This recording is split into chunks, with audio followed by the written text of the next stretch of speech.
Welcome to Financial Clarity, the podcast dedicated to helping service-based small business owners achieve financial success.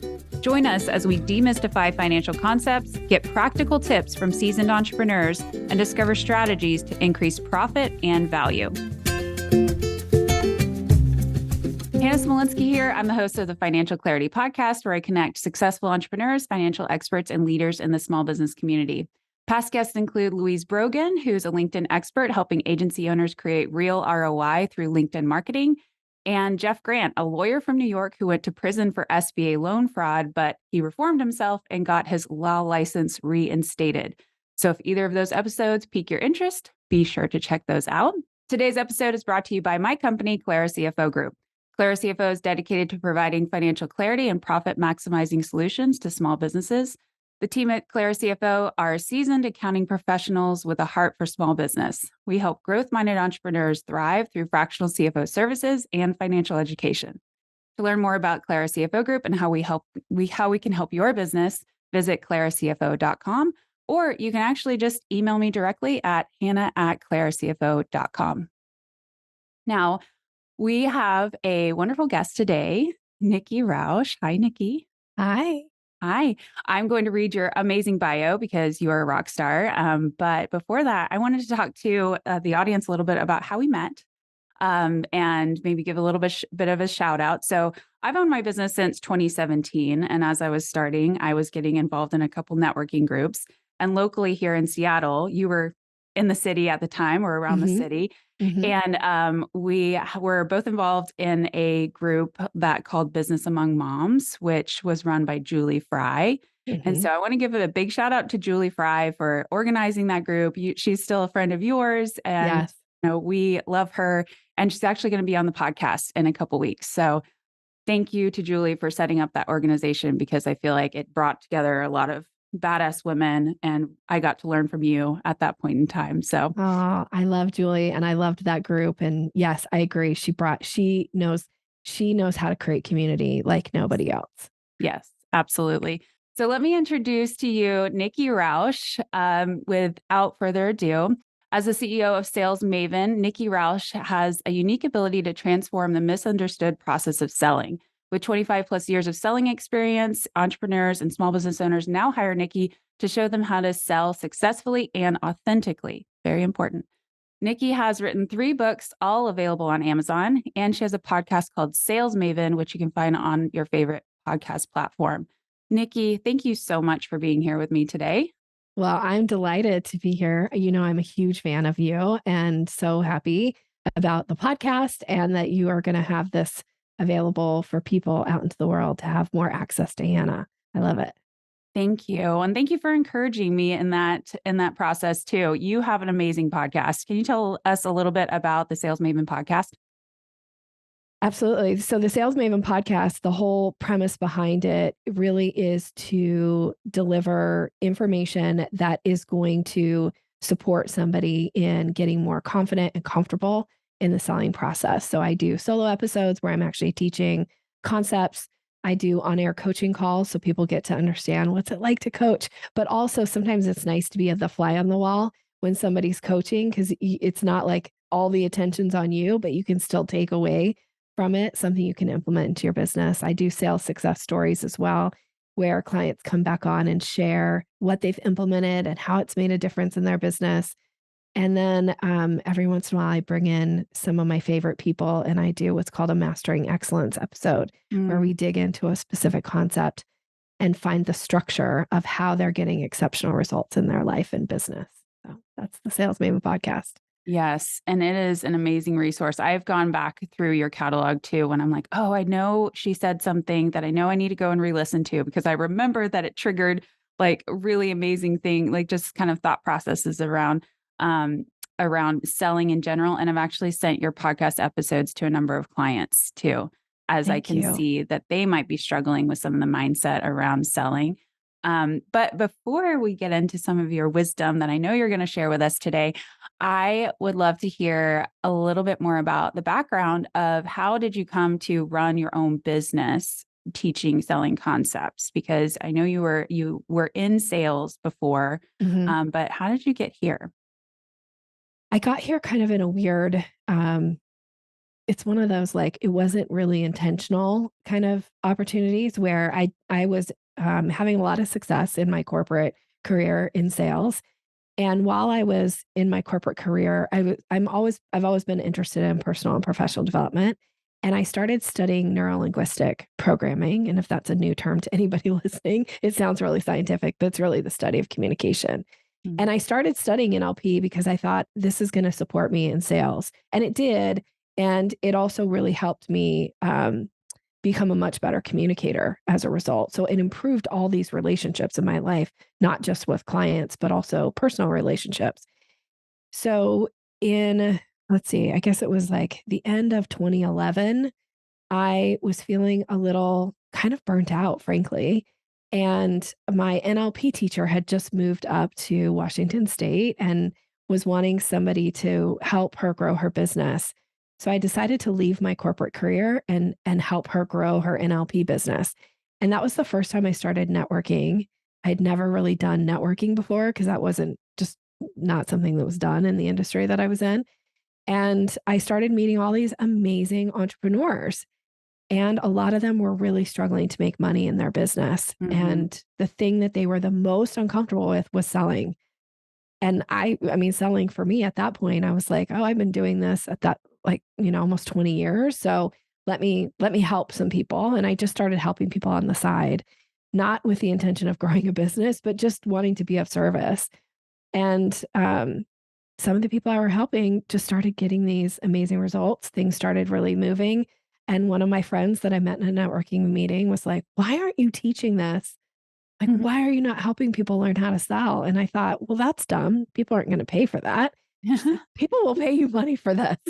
And yeah, so the NLP gig wasn't really bringing in the money. It was more just a passion project. Mhm. So yeah, I ended up deciding to give it a try. And Sales Maven was born in 2013. And here we are in 2023. And it's been the best thing I've ever done in my career. Mm. I love that. It because it kind of came out of this, like, organic need, Hmm. right? You were seeing it and you're like, "This is something that I know I can step into." And obviously you had a skill set for, but also a passion for. So I love it when that happens. Well, tell us a little bit about what were some of those mindset things that you were seeing when you were seeing that kind of repeated problem with selling. What were people saying to you that A lot of was it, triggering that? yeah. So a lot of it had to do with the fact that um, one of the things that I noticed right off the bat was that entrepreneurs and business owners rarely know how to recognize a buying signal. Mm, And so I was at these networking meetings all the time and I hear buying signals everywhere. And if somebody's wondering what a buying signal is, it's a verbal or nonverbal cue that somebody gives that indicates interest.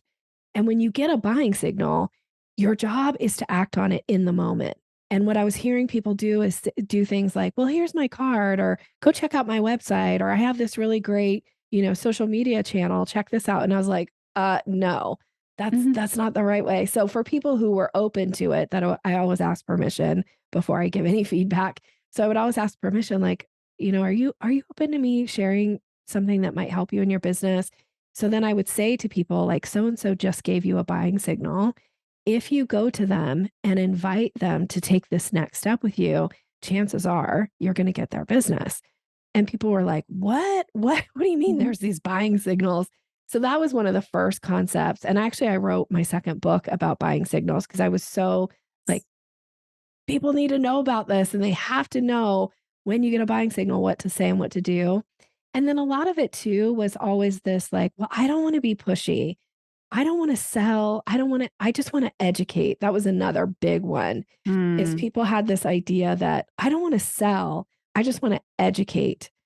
And it's a misstep in business because not everybody wants to be educated, mm, right? Like not everybody wants you to pour all your knowledge onto them. And so you can definitely guide and you can definitely supply information to people. But if you're not doing it in a strategic way, all you're really doing is kind of wasting your breath and your time and your energy. And the other person is probably annoyed, frankly. that you're just dumping all this information on them that they didn't really ask for. So understanding that a sales conversation needs to happen and that you be strategic, that has really shifted many of my clients, the way they think about sales and the way they think about conversation, because selling isn't something that you do to other people. It's something you do with. And most people show up and they think sales is something like, I got to talk at people. I got to convince them. No, that's not it at all. As a matter of fact, you should be talking with people, and your job is never to convince anybody to hire you. Your job is to understand, do they have a need and a problem?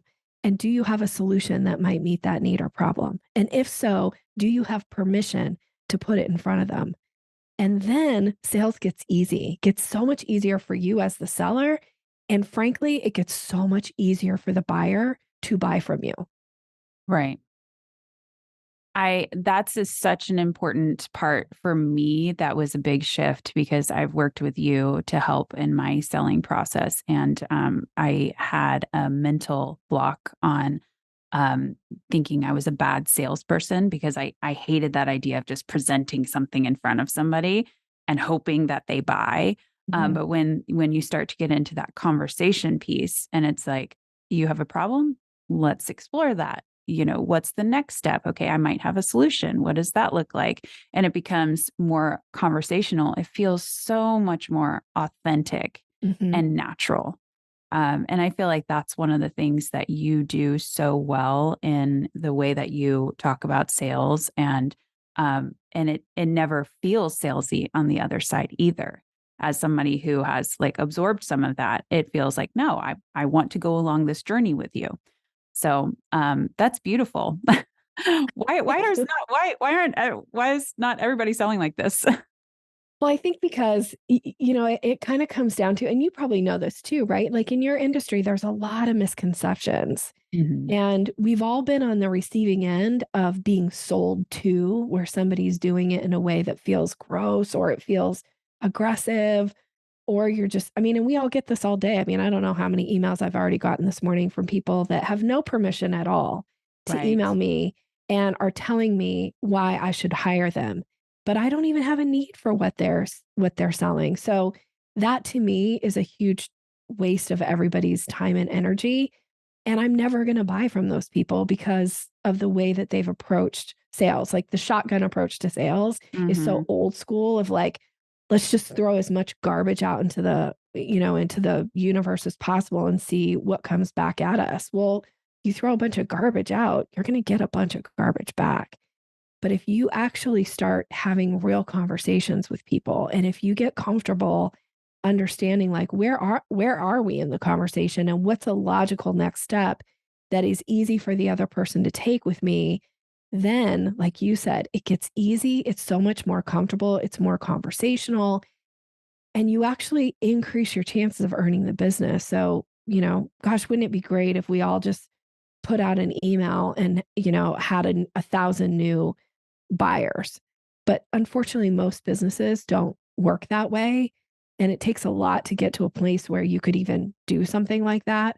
So instead of just annoying, 10,000 people, why not have real conversations with 100 people that actually are interested in what you sell and get your 100 clients that way?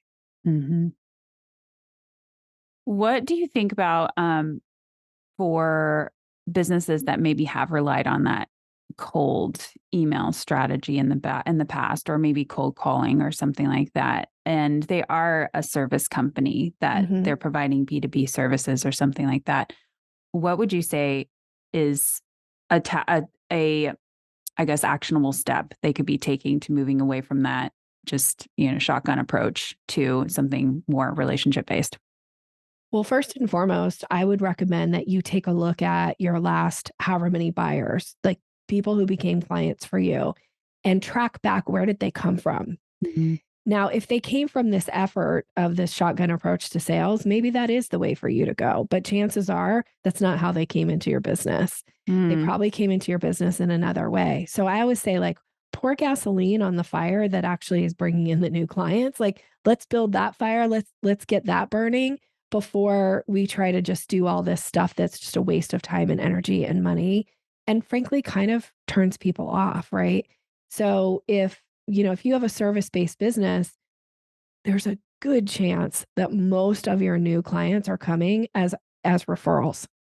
Like, a lot of service-based businesses come as a result of referrals. So do you have any type of a referral program in place? And I don't even mean like you've got to pay people money to send you referrals. That's actually not what I mean. You need to be more strategic in how you talk about your business.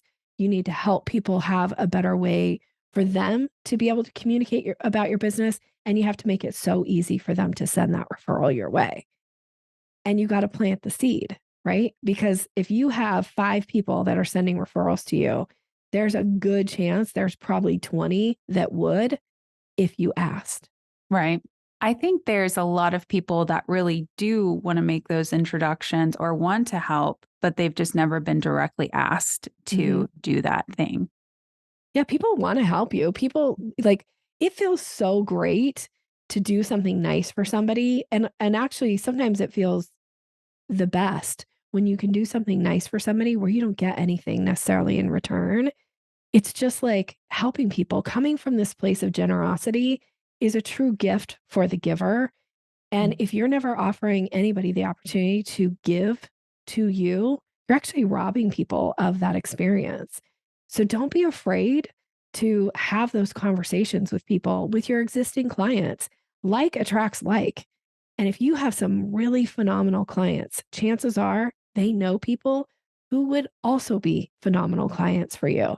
Have you ever even had a conversation? Have you ever even planted a seed for them to think about opening that door to refer people back to you? And it's not because people don't want to refer, it's because people are busy. And your chances of you being front of mind for them in a conversation isn't going to happen very often. But we all know there's actually a term for this, and I always forget what it is, but it's kind of like, if you go and buy a green car, pretty soon you only see green cars on the road. It's like all of a sudden, like there's like, oh my gosh, look at how many people own green cars. I'm trying to think of what the name of that is. There is a term for it. Conscious something. I don't know. Yeah. Well, the thing is that if you plant a seed with a prospective referral partner, chances are they're going to find themselves in a conversation sometime in the next few days where they could be like, you know who I should hook you up with is my friend Hannah. She can help you with some of these things that you're talking about that are challenges for you. Now that makes sense for a referral because you planted that seed for them that you're open to clients coming that way. Yes, absolutely. And it is also, let's just say, one of the least expensive ways to get clients in the door. Yes. Right. Like repeat business is always the best business to earn. Referral business is the second best and least expensive. It can be potentially least expensive business to earn, and yet has such a great return on investment, right? Yes. Of time and energy and all that goes into it.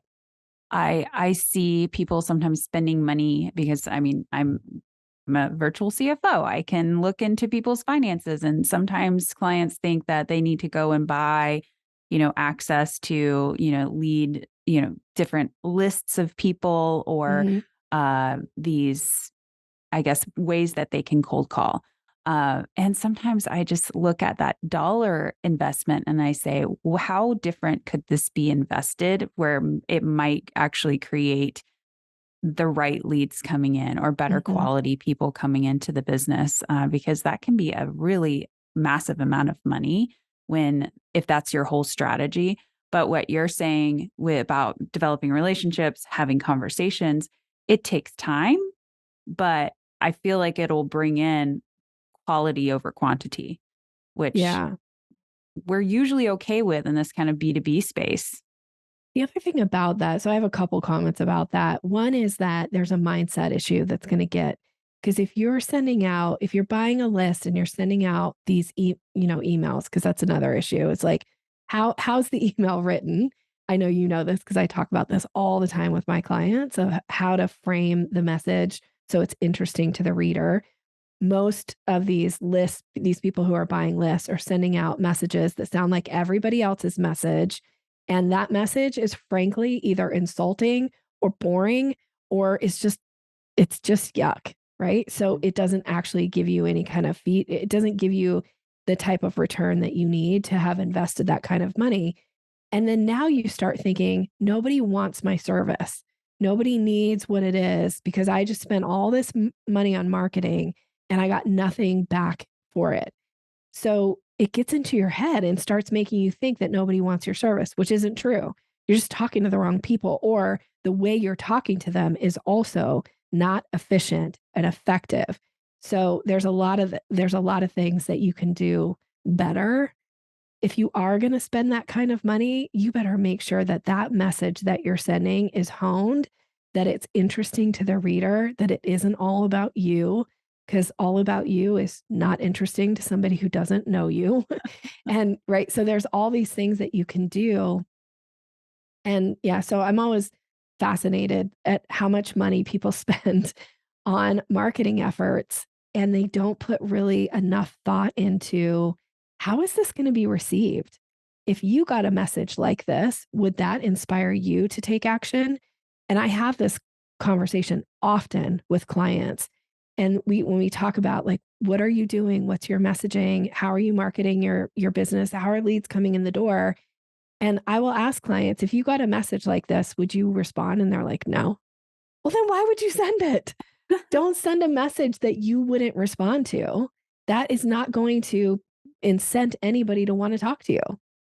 No. And I am the same. I get the same messages every morning. Got to clean out my inbox of the things offering me software development, telling me how they can help me grow my SEO, whatever. And I said, actually, I never reached out to you to need those services. So thank you very much.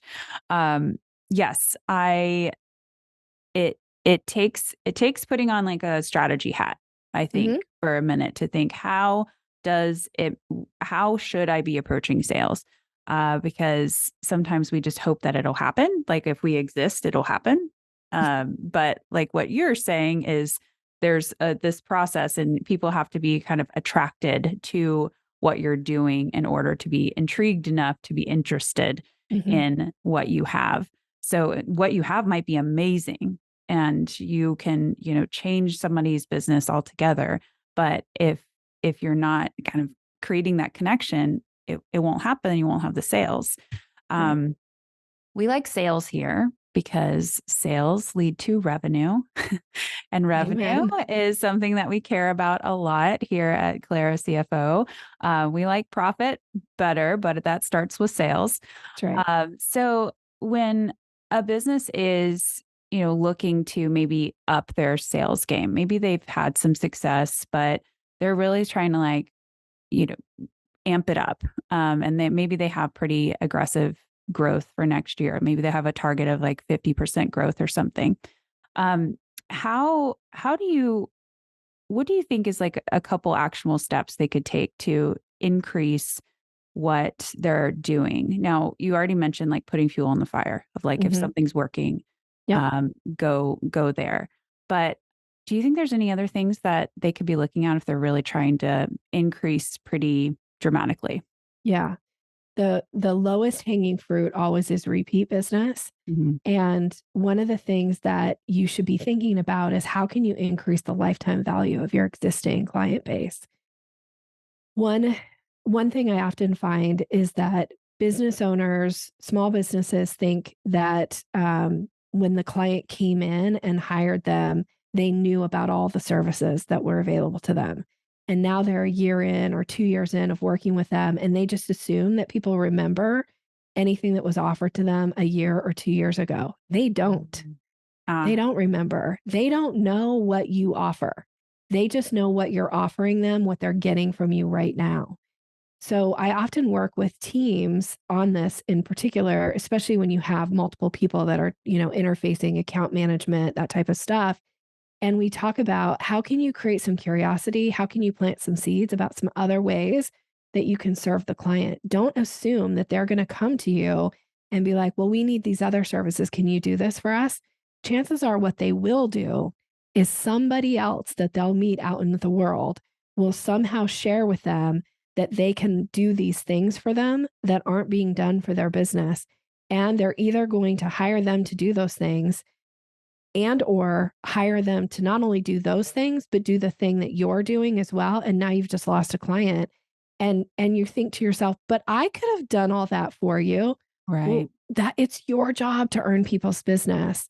And so increasing lifetime value should absolutely be something that is a strategy and is a part of, if you have this big growth goal, like that to me is the place you need to start, is looking at your existing client base. What else could be available to them or is available to them? And how have we offered it to them? And when's the last time we put it in front of them? And it needs to make sense, right? It's not like I'm not in any way suggesting being out of integrity and offering something that somebody doesn't need. But chances are you have other things in your lineup that they will benefit from, but they don't know to buy them from you because you've never put it in front of them, or you haven't put it in front of them enough times for them to go, oh, Nikki, I didn't know that you also did X, Y, and Z, right? Like that shouldn't be a surprise. If you're getting that kind of feedback from your clients, you've really missed a step.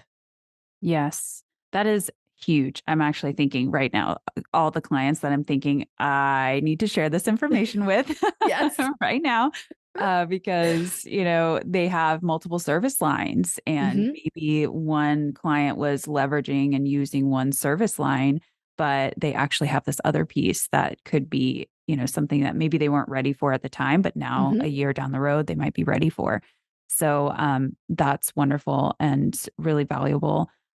What would you say is something that you can help us with to help kind of shift the mindset on feeling hesitant towards working on your sales, or especially if you're worried that you're going to come off as icky or salesy or, whatever? What's a mindset shift we can be thinking about? I'm going to do this in the form of a little bit of an analogy is, Love it. so think about this, like, maybe you have a favorite restaurant that you go to, and when you go, you tend to order the same thing, right? And often when you go to your favorite restaurant, at the end of the meal, they come by and they offer, would you like to see the dessert menu? Right. And you might be thinking, like, I don't usually get dessert. I'm really full. I'm super satisfied and I'm going to decline. But the time that the person comes by and just hands you your check and doesn't offer you dessert might be the time that you're like, well, I was kind of considering dessert tonight. Guess I'm not going to get it. And you feel a little bent out of shape, right? Because they didn't offer it. And the thing about sales is it isn't about, shoving something down somebody's, you know, gullet, basically. It's like, the waiter or the waitress that comes by and says, "Can I show you the dessert menu?" Oftentimes they ask the question before they even bring even the dessert menu by, or if they have like a platter with the desserts, like they ask permission before they come and do it. And so you get to say yes or no.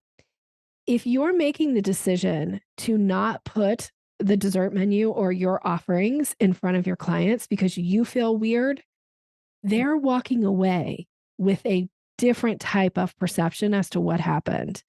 They often are walking away thinking, well, Hannah doesn't think that I am ready for that service, or maybe Hannah doesn't think I'm a good fit, or maybe she doesn't really like me as a client that much.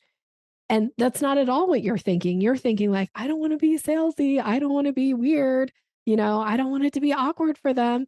But if you don't offer it, you're essentially taking away their choice, because Mm. it's absolutely okay to put something in front of somebody and allow them to decline and not take it personal. Just like, the waiter or the waitress that offers you the dessert and you say, "No, thank you. I'm just too full. It was such a great meal. Thank you so much." They don't go back into the kitchen and go, "Can you believe that broad? I offered her dessert and she totally rejected me." They don't care. You shouldn't care either. It's just an offer. And if somebody declines, it's okay. It's not personal. It's they're not ready for it. It's not the right time. There's all kinds of things. that would make somebody decline. But if you don't offer it, they walk away going, guess I'm not getting dessert tonight. They didn't think I should eat dessert, right? Like they're making some crazy assumption as to why you don't offer things. Or it just feels weird in a conversation when somebody doesn't offer you the opportunity to work with them.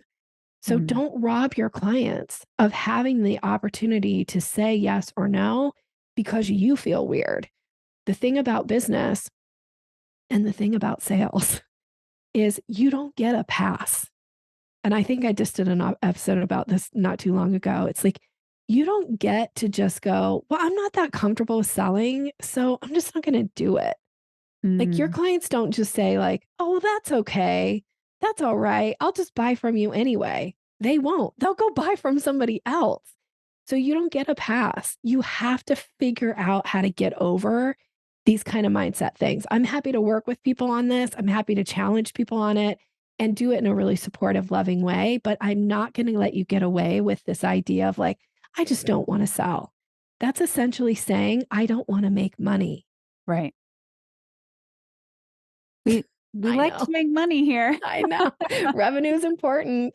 And you're not going to get profit without revenue. No, you are not. That's a really good way to look at it. And I think that's giving people choice is a caring act, actually. I agree. And I think it's a sign of respect. Yes. Right? Like I'm not going to decide for you. I don't know you better than you know yourself. Right. But I will be respectful and put an opportunity in front of you and let you say, no, thank you, or yes, I would like that. And just let you choose. It's kind of like the other analogy I often give is like, imagine that your good friend is throwing a dinner party. And your good friend knows that you're not usually one to want to attend dinner parties, but if you don't get an invite because they just decided not to invite you, and then you hear that all your other friends went to the dinner party and you're like, well, I didn't even get invited. And your friend says, well, I knew you wouldn't come. Do you still feel a little left out? Do you still feel a little bit like, it still would have been nice to be invited? I would feel not great. Yeah. So don't make the decision. Put the decision in front of the prospect or the client. Let them decide. It is a real sign of respect to not make decisions for other people, to allow them to decide for themselves. Yes. And also too, if you do get rejected, it's part of business. Rejection, you're not for everybody. And so like that is totally okay, but also do that gracefully and keep that respect going, because if they do reject you, you want to make sure that there's still rapport there even after a rejection. I don't even think about the no as rejection often. I just say to myself when somebody says no to me, but I really do have a sense that they are an ideal candidate and they would benefit from the kind of work and and they've shown some interest. I always just say in my brain when somebody says no, I just say not yet. Yes. I like that. And this comes back to, I mentioned that it's not your job to convince people to buy from you. Now, with that in mind, the flip side of it is that we all have what's known as a convincer strategy. You have one, I have one, and it's context specific. In certain areas of your life, you might like hear about something one time and think, I'm all in on that. But other times, when you hear about something for the first time, you think, why would anybody do that? And then the second time you hear about it, you go, okay, maybe for other people. And then, by the sixth or seventh time, you're thinking like, I'm totally in on that, right? That's your convincer strategy, but you don't always know. Frankly, we don't always know what our own convincer strategies are in certain contexts. So you don't know what a client's or a prospect's convincer strategy is. And it could be that they need to actually say no. So a convincer strategy is a certain number of times somebody needs to say no to something before they say yes. Huh. Now, Instagram knows about convincer strategies. Oh, yeah.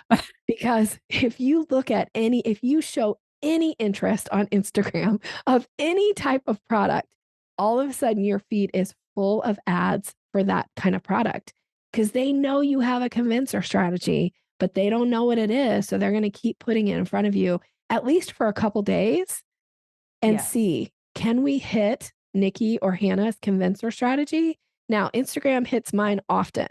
Same. Right? So they don't give up. They don't just say like, oh, she looked one time and didn't buy. They go, oh, here's 8 other companies that sell something similar. Do you want any of those, Nikki? Right. And pretty soon I'm like, man, that's a really good idea. I should totally get that. Yes. That's my convincer strategy kicking in. So you don't know what somebody's convincer strategy is. So be willing to stay in it with them, because if they say no to you this first time, the next time around that you have a conversation may be their yes, or the time after that, or the time after that. So you want to keep that relationship intact so that when they are ready to buy, when they are thinking, I really do need fractional CFO services, that you are the person they're going to come to. Mm-hmm. That is really helpful and a good reminder of like, it's not just a one and done kind of thing, one try and being done. I know we're coming up closer to our end of our time here, but I have some questions for you about your business, because you've grown a successful business and you're doing it. And I mean, I've worked with you before. I'm part of your Sales Maven Society. But I would love to know, as you've been growing your business over the past 10 years, what have been some of the biggest, or maybe just the biggest financial challenge that you've run into? I think it's always finding that balance of like making sure that you're spending on the right things, and that you are spending, because I do believe that it takes money to, like, you have to spend money to make money. And so figuring out, am I spending on the right things? And I'll say fairly early on in my business, the first couple of years, I had a bookkeeper right from the get-go, but I didn't have a fractional CFO in my business. And a few years into my business, somebody challenged me, a coach actually challenged me on some of my number stuff. And I was like, I don't know that. I don't know this. I don't know that. She's like, why don't you know this? And I was like, well, I like the selling part. I don't like the numbers part, right? Which still cannot be an excuse in a business. And she said, you need to hire somebody. If you don't want to do this, you need to hire somebody so that you have these answers. So hiring a fractional CFO was a game changer for me in my business, because it gave me a strategic partner that discussed things with me from the standpoint of money coming in and money going out. Was really helpful for me. And I still I still meet with my CFO every single month. And anytime I'm going to make a big financial decision, to either cut expenses or to take on some additional expenses, we have conversations about it and she talks me through it. That's great. I love that. Do you feel like there was a specific trigger between like, okay, the bookkeeper is kind of not cutting it, like I need somebody that's a little bit more strategic? Was there kind of one pivotal moment or thing that you realized like this is not enough? Bookkeeper's great, but it's not enough for that next stage. I mean, it's one thing to get, P&L statements, but to actually really be able to look at them from a strategic standpoint and go, like, where, when I look at my overhead, when I look at what I'm spending on contractors, where should that be in relation to my revenue coming in, my profit? The bookkeeper wasn't doing that type of, like, not having those kind of conversations with me. It was more like, here's your P&L. Yeah. That was it. But having somebody to say, where am I? Like, what percentage should this be? What percentage should I be spending or can afford to spend on marketing efforts? And when I'm going to, there's been some times where, sales have gone down. So if I'm going to cut things, where do I cut? Right. And sometimes the things that I would have had a knee jerk response, like, well, I'm going to cut this because it's a big expense, that she's been able to say, that's actually not where to cut, because this is going to impact your business in a different way, in a negative way. So we don't cut here. This is the places that we start to look to trim. And that's been just a game changer again. Yeah. That's really, really good. I'm glad you're having those conversations. Do you have any metrics that you pay attention to on a monthly basis, maybe besides just revenue? Yeah, so we pay attention to a few things, but I feel like, well, you tell me if these are crazy things, maybe not something that you would recommend, but couple things that we pay attention to, obviously, is churn with the group program, which is the Sales Maven Society. Yes. What, how many new members do we have versus how many members are leaving? And then I also pay attention to promotions because I sell to my list regularly. Mm-hmm. So we pay attention to which emails bring in which buyers.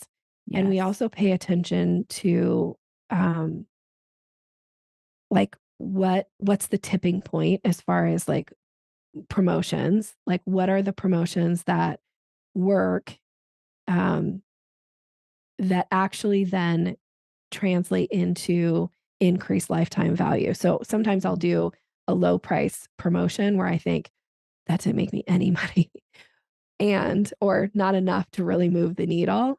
But when you look at it 10 months later, I can look and go, well, actually, it brought in 2 or 4 clients that became, that tiny little thing that they bought actually turned into thousands of dollars. So we pay attention to those things. That's really good. I think all of those are really important because you're looking at the bigger picture of not only immediate revenue, but you're looking at that long-term revenue, and the that lifetime value is so important. So I love those metrics for you. Okay, good. But obviously you're way more in touch with like what's happening in your business, so you're going to know a little better than I am. But well, I know we're coming up to our time here. I have one last question for you, but before I ask it, I want to point people to your website, and that's yoursalesmaven.com. Correct? Okay, Yes. good. And so who are, I guess, your mentors or people you look up to?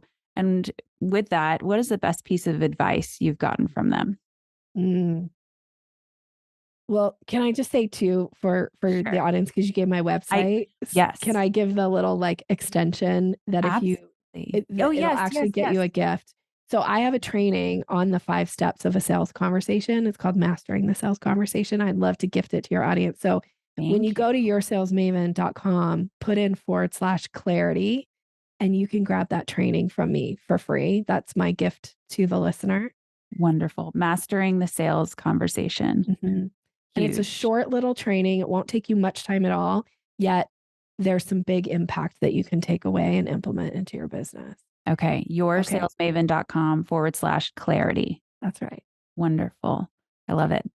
Uh, Okay, so yeah. mentors. Mentors. I've had a lot of really amazing mentors in my business, and in my career total. So I'm just going to give 2 off the top of my head, like 2 people that continue to be mentors to me to this day. Well, 3. I'm going to give 3. Okay. So Natalie Ekdahl, which you and I both know from BizChicks, she has Yes. been an incredible coach and she's been an incredible friend to me. We've formed a friendship over the last few years, and I just admire her and the way she grows her business and the integrity that she shows up with. Um, a second one is Shane Sams from the Flipped Lifestyle. Shane has been an incredible mentor to me in the membership space in many, many ways. Him and his wife, Jocelyn, they're incredible people. And one of my favorite pieces of advice that Shane gave me years ago, and it really pairs nicely with what I teach in my business, is he always says, Nikki, most people are one question away from hiring you. You have to give them the opportunity to ask that question. So I Mm, love that piece of advice because I think oftentimes we think we got to talk too much. But if we're willing to let people ask us questions, that might be the question that allows them to go, okay, you're the person for me. mm, And then a third mentor who's been an incredible support to me these last few years is Elizabeth Harkey, and her business is Luminary Leadership.